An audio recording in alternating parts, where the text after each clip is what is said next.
Mary, it's so wonderful to sit down with you and have this conversation. And thank you for the many ways in which you've been part of the University of Dallas for a long time, as a parent, as a trustee, as the wife of a trustee before. We've known each other a long time, so I don't want to pretend like we're just getting to know each other here. But thank you for your work, both with the University of Dallas and also at the Ethics and Public Policy Center, where you're a senior fellow, and you have been taking on some really challenging issues. What is the state of your current project? I know you've been dealing with transgenderism and the plight of young people today and the state of the family. Yeah. Well, first, it's great to be here. Always good to have a conversation with you, and we do go way back.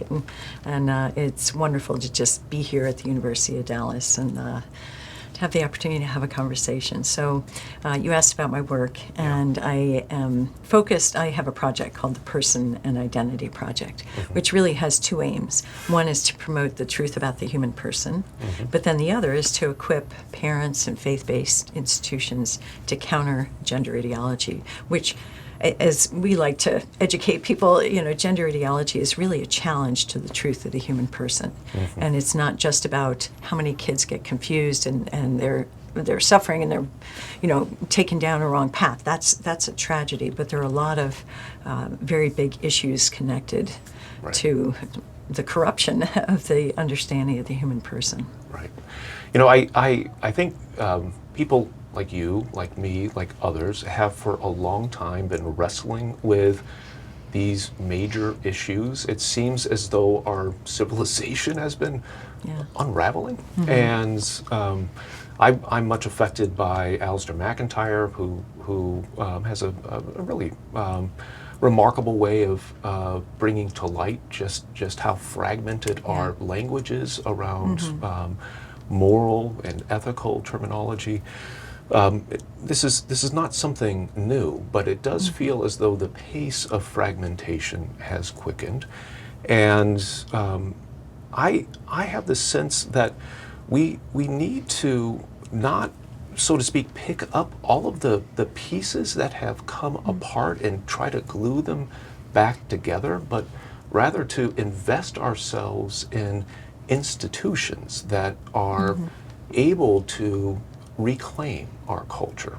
Does that make sense to you? Yeah. Just that image of our culture having been fragmented in so many significant ways, and what it takes to go around picking up the pieces. Sometimes you lose the vision of the whole, of what it is that was fragmented. So I think it's got to be a twofold process where you can look at kind of the wreckage of what we see, the human difficulties that have arisen as a lot of things have fallen apart, but also the difficulty with our institutions, with our laws, with the culture. So we can see all that. But as you said, there's been a lot of time invested in critiquing and analyzing what's gone wrong. Right. But my sense is that unless we're also thinking about, well, how do we help people see the truth, see the vision, see what we're aiming for, how do we build? Right.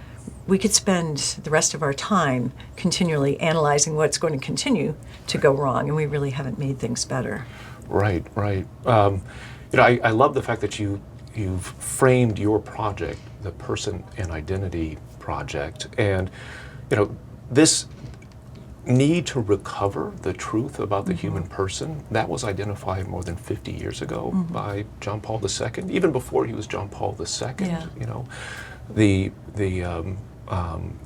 philosophical and theological works, Love and Responsibility, Person and Community, that Karol Wojtyla was articulating in the 50s and 60s and 70s. Those were wrapped into a very rich theology of the body. And one of the things that we often overlook is the contributions that John Paul II has made to how we approach education. And there's a fundamental work of education that, as it were, enables a human being to move from what he or she is into what he or she is called to be. And so when John Paul II would reflect upon K-12 education, and even more significantly, at least for my work, the university, he always points our attention to that first thing, which is the founding principle of Catholic social teaching, the dignity of the human person. Right.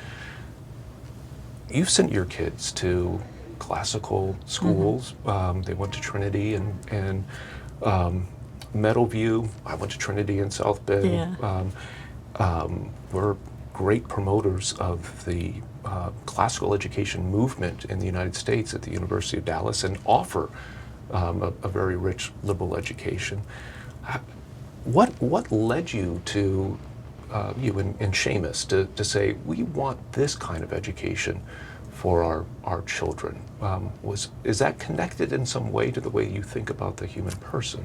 Yeah, very much so. And I think also to having a sense of what was happening in the culture, and yet the beautiful, the truth about who we are, but also the truth and wisdom that you find in the classics in Western civilization, in the writings of the great church fathers. And so when it came time for our kids looking at middle school, high school, we really wanted something that was going to help them see and desire the truth, and to engage it, and to engage competing ideas, so that they would launch into adulthood with feet firmly grounded. I mean, everyone's got to make a choice. What do you choose for yourself? Right. But you have to be on firm ground where you can even see the choice. And so I think for us, when our kids went to Trinity, it was we were inspired by the opportunity for them to be able to engage with the great works and to discuss, but not discuss in sort of a relativistic way. There's no right, there's no wrong, there's no truth. Not at all, but rather there's so much richness and there's so much wisdom to be gained from those who have written and taught and thought about all these things. So in fact, it's really through Trinity, which had this classical approach, that we even thought of sending any of our children to the University of Dallas. Yeah. Because there was a UD alum who was teaching at the classical high school. And she inspired particularly our oldest, who just thrived under the classical approach in high school. And she said, "Oh, you've got to see University of Dallas. If you like this, you will love that." And so that started us on a journey where we've sent 5 kids here who have, I can tell you, they have gotten a fantastic education. Yeah. Well, I'm really grateful to that teacher. One of the things that is at the foundation of an approach to education that what seeks to reorient the student to a kind of openness to the truth is the personal attention, right? You mentioned what sometimes goes by the name of viewpoint diversity, right? So you want your kids to be really properly argumentative, right? What I mean by that is knowing how to articulate somebody else's position, and at the same time be able to articulate what you think is wrong with that position, Right. and then be open to their disagreement, right? So we've lost this art of arguing without quarreling, and I think there's something beneath that's connected to the kind of individualized approach that is possible within a genuine liberal education, which is you need to actually care about the fundamental questions of human existence. I mean, what is a human being? Yeah. What is justice? There are competing accounts of what justice is. Yeah. You encounter them through works of deep literature that make you think, but you have to care, right? And I'm saddened by the fact that a lot of young people today seem apathetic. I think they're in an environment where they think what it is to know something is to be informed about it. And nearly every young person in America today has access to all of the known information Right. collected on this thing we call the internet. Or they And- can be content creators and create their own, Right. Yeah. But that's not what it is to know a thing. It's not what it is to have really wrestled deeply with a question of fundamental importance to our existence. I wonder if there's a relation between some of the challenges of identity that you look at and the kind of distance that has been created between knowing things and self-knowledge. Yeah, so, I think part of it is, in a very simple way, I think back to when our oldest was looking at schools, and there was so much emphasis on education as simply preparing for a job, right? It's acquiring the knowledge or the skills so you can go out and earn money, and that's going to be your true meaning in life, your purpose. And it certainly wasn't the message he was getting in the classical program he was in, but that was sort of the peer and cultural emphasis. And so if you're approaching education simply from a question of utility, instead of asking, well, what's true and how do I live? Right. And what am I called to do? Right. What's my mission? What's my purpose? Right. All of that, you have to start in a different place, but you also have to realize that as a person, you're made for something more. You're not made just to be a cog in a wheel and, grind it out until you die and that's it. Hope it was a good life, Right. There's something deeper. So I think even just helping people realize education is not just about a job, and UD does a fantastic job of people launching and getting a good start in whether it's grad school or their careers. Fantastic, Yeah. but they come out with a sense of knowing what the truth is, having a sense of mission, that they're called to something deeper, they're called to continually be forming and educate themselves, just because that's part of what it means to be a human being. Right? We're made in the image and likeness of God. We have intellect and will. We got to use our intellect. We're made to search for the truth. Right. And I think to the extent that our culture has kind of blunted that impulse in people, it's almost like the bread and circuses. You can distract people and keep them on the surface, and they don't think too deeply, and they get some measure of contentment, but it's not down deep happiness. Yeah, right? and they're made ready for the workforce. Yeah. But that will last 5 or 7 years, and then you've got to retrain them, right? Yeah. But education is not mere training. And I think one of the reasons why our placement rates are as high as they are, I mean, we're almost 100% first destination placement rates, is because our students have learned to be creative thinkers, they're articulate, and they're eager to find ways to do big things, to make whatever institution or corporation that they're part of better, right? Yeah. So there's a notion of the common good, which is different than being treated as part of a collective and now you're going to serve a utilitarian end. No, I'm an individual, and I care so deeply about what's common that I want to contribute in a fundamental way through my work. Right. And that might look the same from the outside, but I think it's a really different mentality. Yeah. I remember when our oldest was a student here, and he was talking about the great conversations he was having with other students, and I was like, kids always say, you think to yourself. Kids always say what they think their parents want to hear. But I remember on our first visit, it wasn't like a formal occasion. It just came to visit him, and going down to the cat bar, getting a cappuccino, and sure enough, there were multiple groupings of kids who were just engaged in these conversations about something they'd heard in class, or it just seemed like an idea that had captured their questioning mind, and they really wanted to wrestle with it with some. I was amazed because it wasn't something. It wasn't staged. It wasn't staged. It wasn't forced. It came out of what they were experiencing in the classroom. And I think also just the like-minded peers. If you're in a group of people and everyone's indifferent, everyone's looking at the watch, and everyone's scrolling on their phone, that's going to affect your own attitude of curiosity and openness. But if you're in an environment where the professor is expecting that, you want to know this, you need to know this, and your peers have that same attitude, you don't just go to class, take it in, close the book, and leave, Right. you take it in and you're digesting and you're discussing. And I think with UD's core, one of the things that is so advantageous about that is it's a common body of knowledge. Right. So our kids have had friends who were physics majors or in the pre-professionals, others who were theology. It didn't matter. They all had a core group of, or a core body of knowledge, courses that they had to take, and that was amazing because it really inspired so much, and everyone's captured by the same ideas. So Right. anyway, I'm enthusiastic about that. It really the worked. Culture matters, Yeah. right? And even if you're a relatively small culture, it matters, and it can sustain you as you go out into broader culture. When you consider the challenges within our broader culture,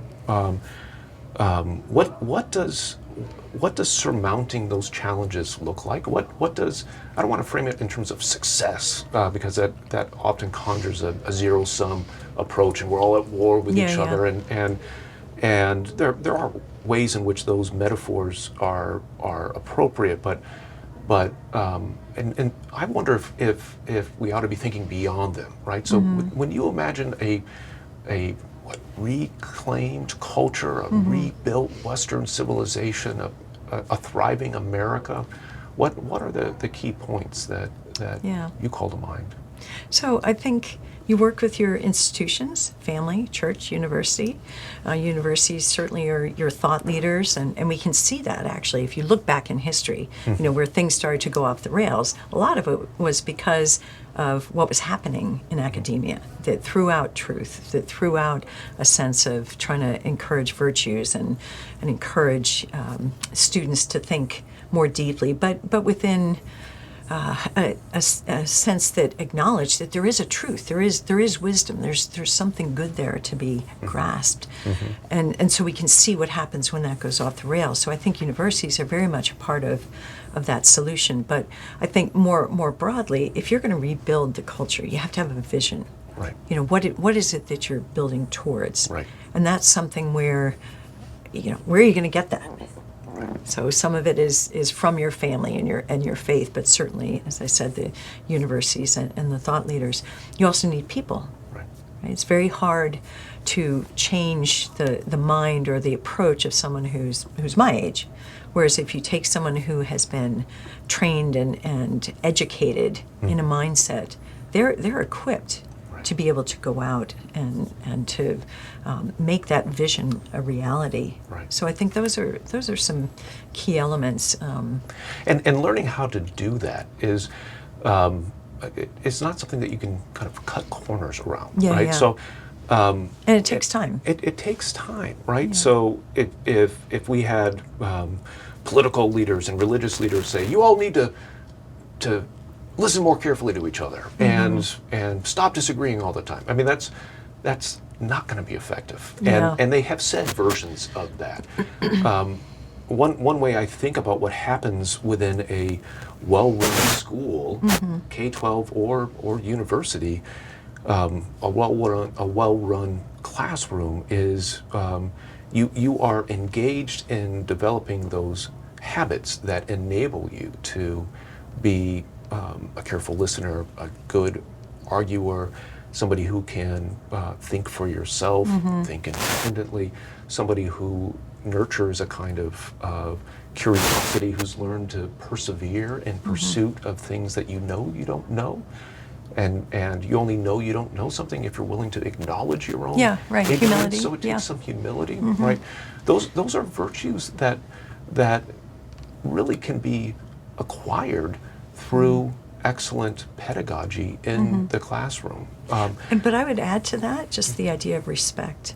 The fact that if your professor respects you and engages you with respect, and you have to model and engage with others, even those with whom you vehemently disagree, for example, on a particular point, that's something you don't just leave in the classroom. That becomes part of who you are, because we're always going to have very serious disagreements. The polarity and division that we see in our society, excuse me, in a sense isn't surprising, because there's a gulf between good and evil. And I'm not saying everyone I disagree with is evil, but rather around some ideas there are clear things that are good and things that are destructive, particularly to the human person or to the family or to the culture at large. And so you see those things. It's not surprising that you're going to have some division and polarity, but how do you engage that without having it become something that's destructive of you,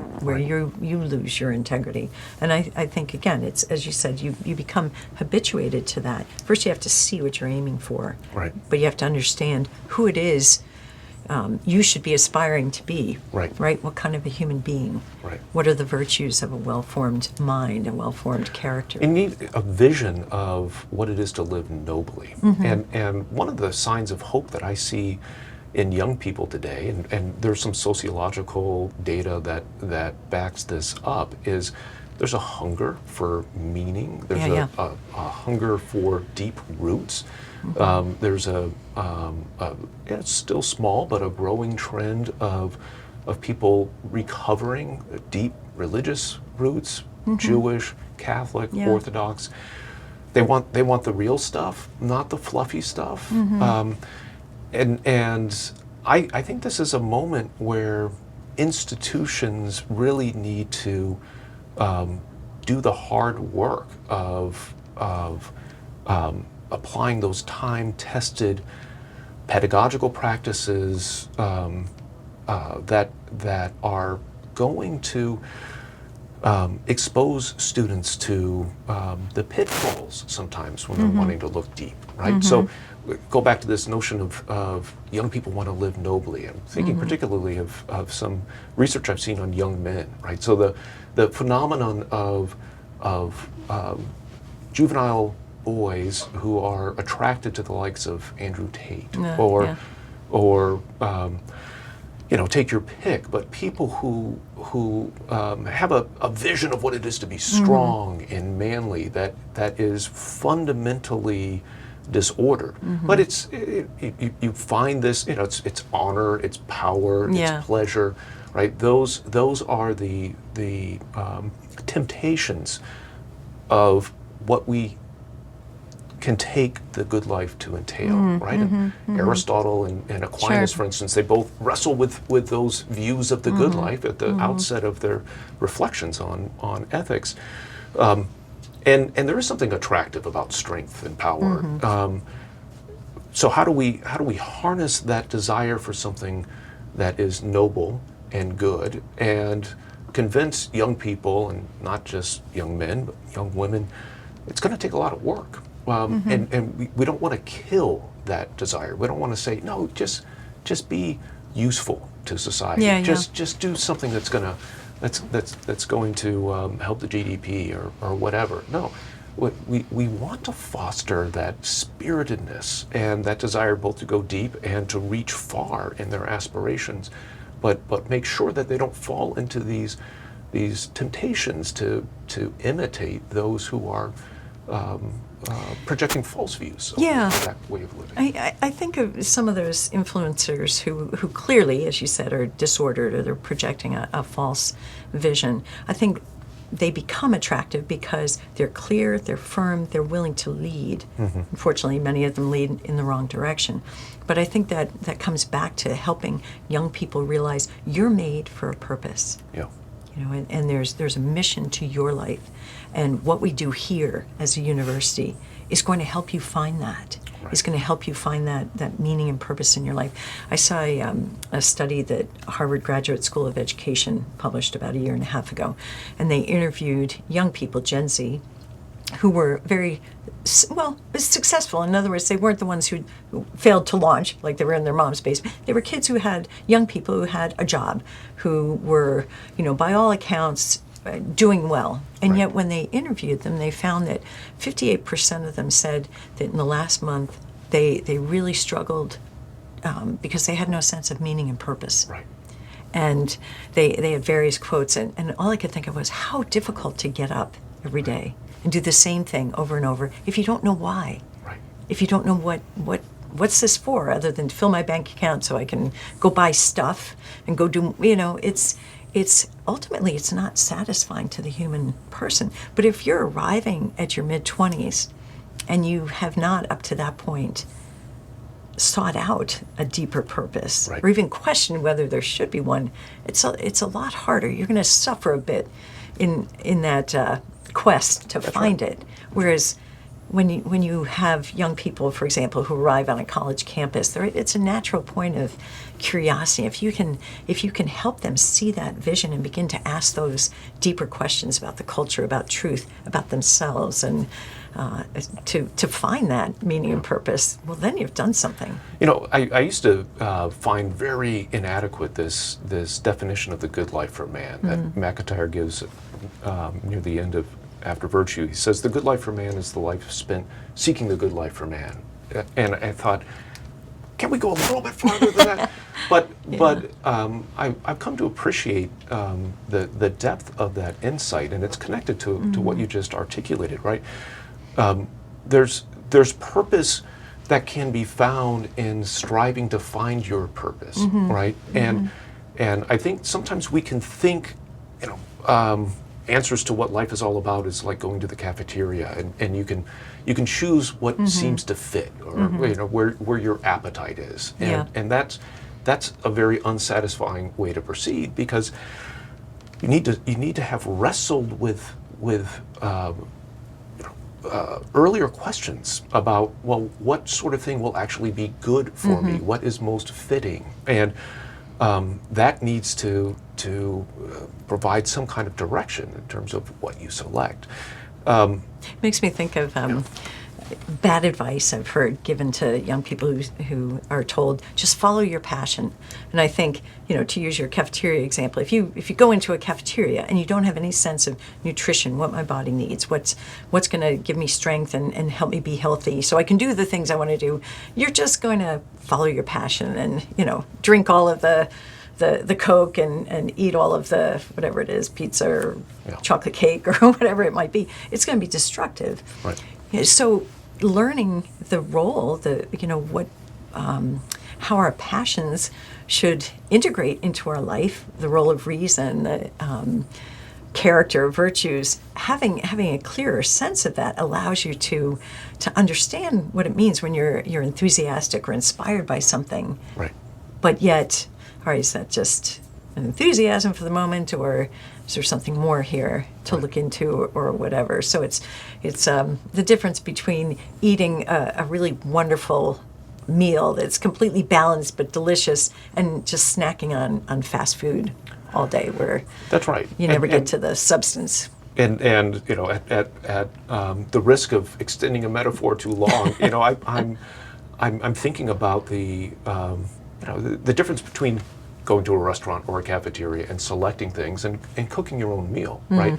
And developing those practices that are in service of the ends of something that's going to have deep nutritional value and taste good and be conducive to great conversation around the table, right? And so living a good life is like learning how to cook well, where you've tried different things out, but they're all aimed towards that trifecta of nutritious, delicious, and conducive to conversation. And it's to be shared, Yes, right? that's right. And so I think the search for knowledge and education is something like that too. You need fellow travelers, you need others to challenge you and to kibitz, like do this and not that. And, So to reclaim our culture, we need more cooks in the kitchen.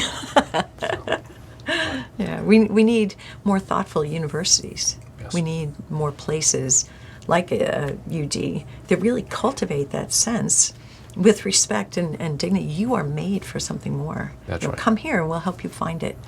Yeah, so it's I think, important for us to remember that our Lord started with a very small group of apostles and other followers, and they were not perfect men. Yeah.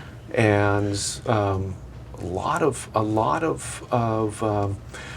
challenges that we just get little glimpses of in their lives, and yet they were on fire. They were transformed, it's not that they went out and persuaded everyone to live differently.